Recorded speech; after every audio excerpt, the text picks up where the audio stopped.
It's a truth universally acknowledged that one way Catholics love to show off their faith is through stickers. Hi, my name is Amy Heisey, and today I'm going to walk you through how you can make some simple do-it-yourself Catholic stickers that you can stick on your journals, on candles, water bottles, phone cases, and that kind of thing. Catholic stickers are a fun way to express your love of the faith in a fun and creative way, and all you need is paper, something to color with, parchment paper, scissors, packaging tape, and let's go ahead and get started.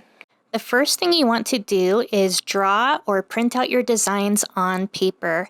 If you print clip art, make sure that you follow the terms of use for those images. Or you can create your own by scanning your artwork and printing it off at home. If you need some ideas for what to draw, I have different playlists on my channel for different drawing tutorials.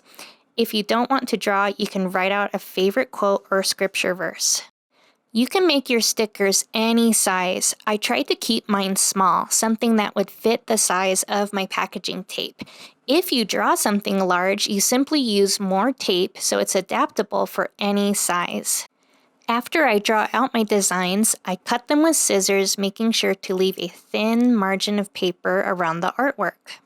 Next, I grab my packaging tape and I tape it onto the parchment paper. Parchment paper is nice because it makes it easier to peel the stickers off later.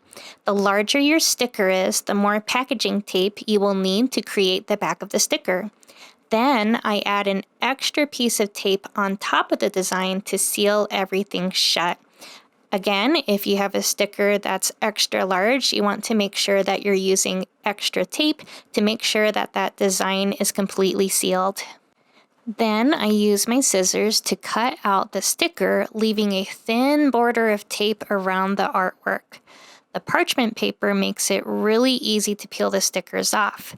You can add your stickers to water bottles, planners, candles, and more. I would love to see what you ended up doing with your stickers. Feel free to tag me on social media. If you enjoyed following along with today's tutorial, you can give this video a thumbs up, and I post weekly Catholic-inspired art tutorials here on my channel. I want to remind you that you are loved, God loves you very much, and He loves your artwork very much. Thank you so much for creating with me today, and I'll see you in the next video.